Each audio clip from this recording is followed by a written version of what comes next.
बिहार की तस्वीरें अब आपको दिखाएंगे, जहां पर हर साल की तरह इस साल भी बाढ़ से काफी तबाही मची है। उत्तर बिहार का एक बड़ा हिस्सा बाढ़ की चपेट में। बिहार में तमाम नदियां सीमाएं तोड़ चुकी हैं। सरकार और उसके इंतजाम एक बार फिर नाकाम दिख रहे हैं। इसका नतीजा ये हुआ है कि हर साल की तरह लोगों की जिंदगी में बाढ़ भरी बेबसी के सिवाय कुछ नहीं है।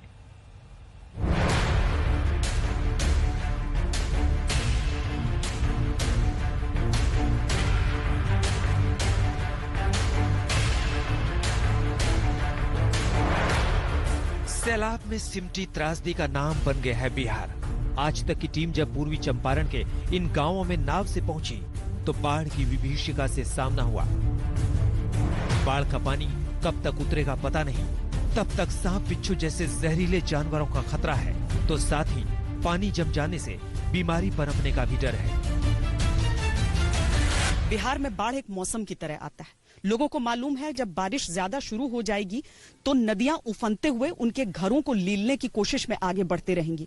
कुछ दिनों के लिए बारिश रुकती है, थोड़ा सा पानी नीचे चला जाता है, लेकिन इसी तरीके से आप अगर ये गांव भी देख लें, घरों तक कई इससे पहले जो हमने घर देखे, जैसे ये देखिए, ये झोपड़ी आपको जलमग्न इस समय आधी नजर आ रही है। जितना सामान हो सकता है उसे समेटकर थोड़ा सा बाहर जाते हैं इस उम्मीद में कि थोड़ी बारिश कम हो, थोड़ा सा पानी कम छोड़ा जाए नदियों में और उसके बाद रहने लायक स्थिति हो जाए।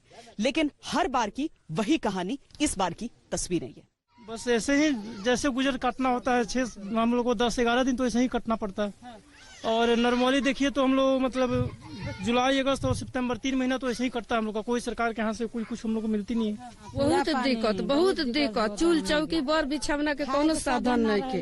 बड़ी सांप आवत है, इतना मोट के सांप कीड़ा फतिंगा बहुत आवत है। बच्चा सन के लेके हमने के बहुत दिक्कत यहाँ होखेला। कोरोना से तो ये लोग लड़ ही रहे थे, उस पर से बाढ़ आई तो बीमार होने पर अस्पताल जाने के लिए नाव का ही सहारा है।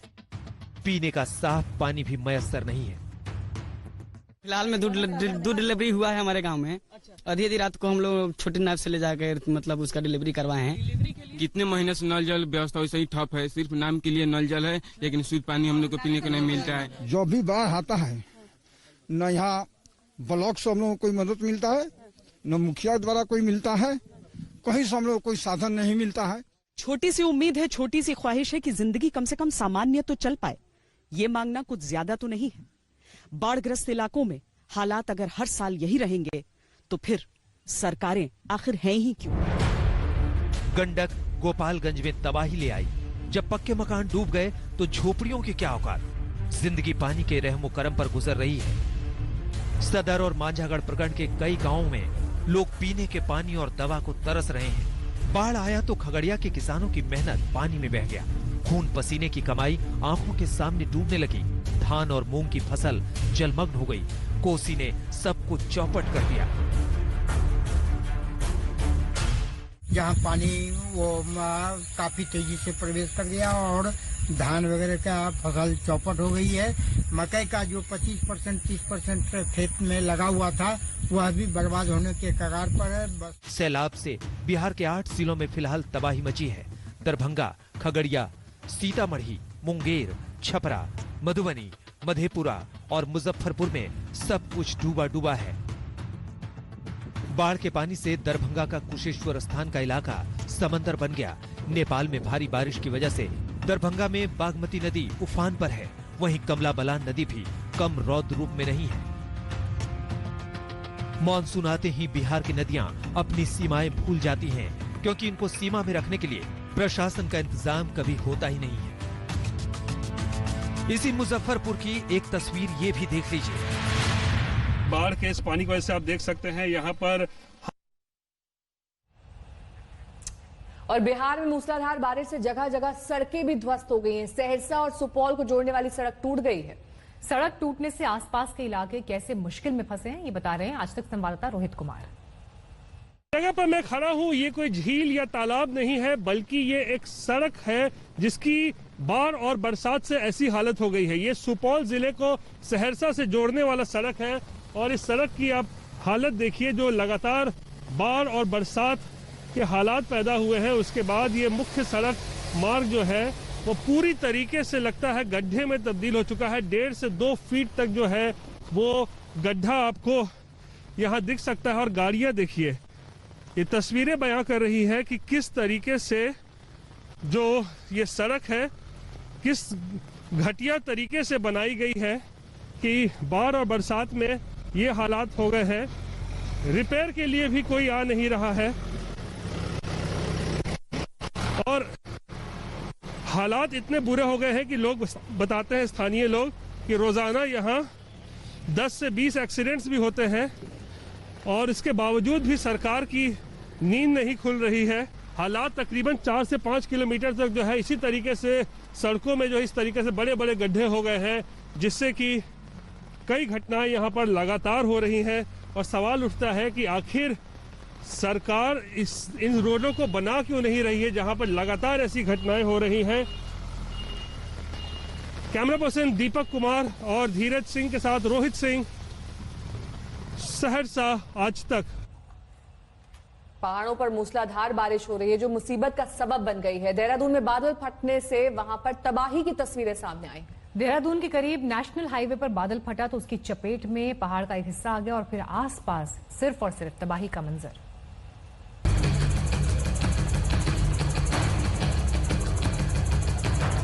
फटा बादल, बहा पहाड़, देखते देखते आया सैलाब। कुदरत का तांडव, तबाही की तस्वीर। देहरादून में बादल फटने से हड़कंप। ऐसी तस्वीरें आपने पहले शायद ही देखी हो। देहरादून में कुदरत ने दिखा दिया कि उसके साथ छेड़छाड़ का नतीजा कितना भयानक हो सकता है। जरा देखिए सैलाब की ताकत को। पहले बादल फटा और फिर वो अपने साथ पहाड़ के एक बड़े हिस्से को बहाता चला गया। देहरादून के कलसी तहसील में बादल फटने से जुड्डू के करीब नेशनल हाईवे का वो हाल हुआ कि इलाके की पहचान करना मुश्किल हो गया। इस नजारे को जिसने भी अपनी आंखों से देखा वो सख्ते में आ गया। इस कार में सवार कुछ सैलानी इस इलाके में फंस गए। उनके सामने पत्थरों चट्टानों का रेला आया और इस पुल को तिनके की तरफ बहाता चला गया। जरा देखिए, पलक झपकते ही प्रकृति ने कितना बड़ा प्रहार किया।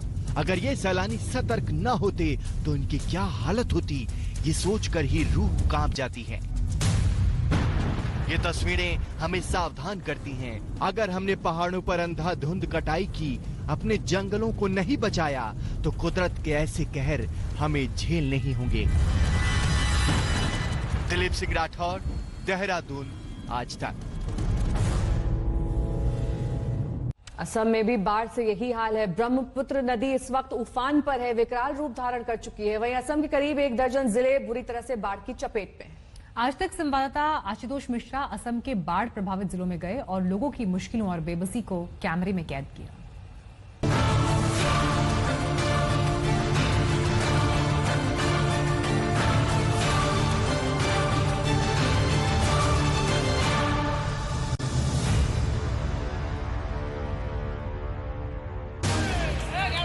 जरा सी चूक हुई, कदम लड़खड़ाए और जिंदगी सैलाब के हवाले हो गई। असम के बारपेटा जिले की तस्वीरें रोंगटे खड़े कर देने वाली हैं। जरा देखिए एक शख्स कैसे पानी में बह गया।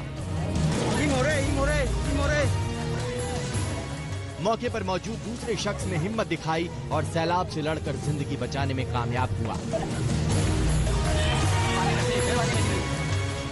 जिंदगी बचाने की ये जंग सिर्फ यहीं तक सीमित नहीं है। असम की 27,30,000 की आबादी भीषण बाढ़ की चपेट में है। असम के बोंगाई गांव में बाढ़ ने तांडव मचा रखा है। 100 से ज्यादा गांव बाढ़ से प्रभावित हैं। 10 गांव तो पूरी तरह जलमग्न हो चुके हैं। मोरी गांव में पिछले 10 से 12 दिनों से हजारों लोगों के घर पानी में डूबे पड़े हैं। कामरूप जिले में भी बाढ़ ने कयामत कर रखी है। आज तक संवाददाता आशुतोष खुद कई गांव गए। नजारा दिल दहला देने वाला है। ये पवित्र ब्रह्मपुत्र नदी का पानी है। यूं तो ये असम की लाइफलाइन है, लेकिन 3 से 4 महीना वो तस्वीर भी होती है जब इस ब्रह्मपुत्र का स्तर आसपास के तमाम सारे गांव 20 से 25 जिलों को अपनी चपेट में ले लेता है। चीन से आने वाला पानी सारे तटबंध, सारे किनारों को तोड़ देता है। आज तक इस समय इस ब्रह्मपुत्र नदी के ऊपर इस नाव पर मैं ये कोशिश कर रहा हूं कि आसपास के गांव तक पहुंच सकूं और ये तस्वीर दिखाने के लिए, ये समझाने के लिए कि कैसे ब्रह्मपुत्र नदी का वेग, इसका प्रवाह और इसका जलस्तर हजारों लाखों लोगों को अपनी चपेट में ले लेता है। हर साल की तरह इस बार भी ब्रह्मपुत्र नदी ने विकराल रूप ले रखा है। कई इलाकों में सड़कों का नामो निशान मिट चुका है। जहां गाड़ियां चलती थीं, वहां नाव चल रही हैं। छोटे बच्चे को देखिए, जुगाड़ के नाव से किसी तरह जिंदगी बचाने की कोशिश हो रही है।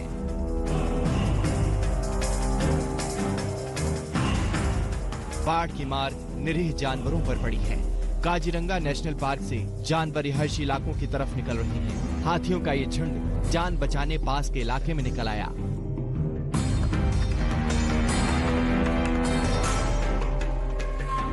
इस गैंडे को भी जान खतरे में दिखी तो ये भागकर इधर आ गया। वन अधिकारियों ने काबू में करने की कोशिश की तो ये नाराज भी हो गया।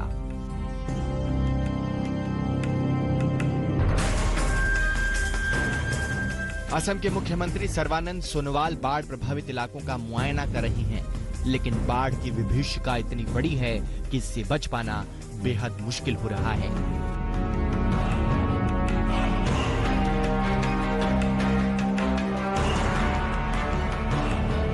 आशुतोष मिश्रा और हेमंता नाथ के साथ आज तक bureau. Film star Salman Khan का एक वीडियो वायरल हो रहा है। इस वीडियो में सलमान खान खेती करते हुए दिखाई दे रहे हैं और एक ट्रैक्टर के ऊपर नजर आ रहे हैं। हालांकि सलमान के इस तरह के वीडियो इससे पहले भी वायरल हो चुके हैं, लेकिन अब नए सिरे से ये वीडियो सोशल मीडिया पर दिखाई दे रहे हैं।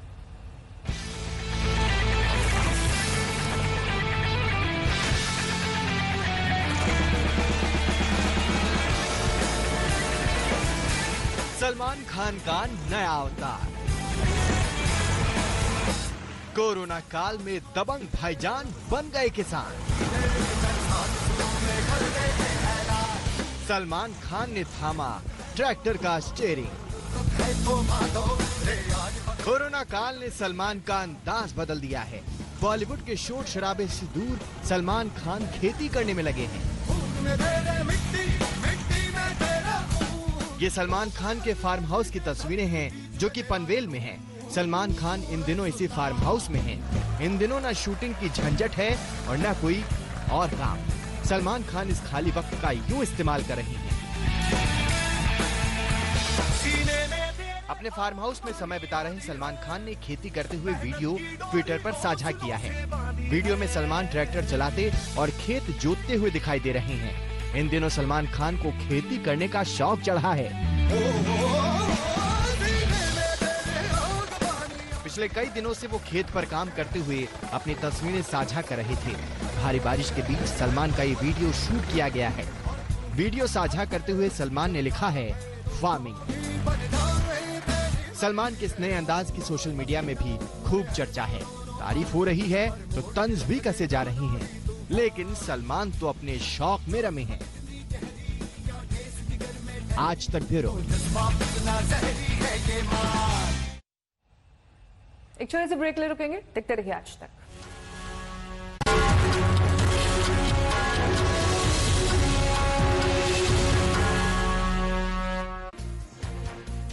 नमस्कार, मैं हूं अंजना ओम कश्यप। हमें उम्मीद है ये वीडियो आपको पसंद आया होगा। लेटेस्ट खबरों के लिए यूं ही देखते रहिए आज तक और इस वीडियो के पसंद आने पर लाइक, शेयर एंड सब्सक्राइब करना ना भूलें।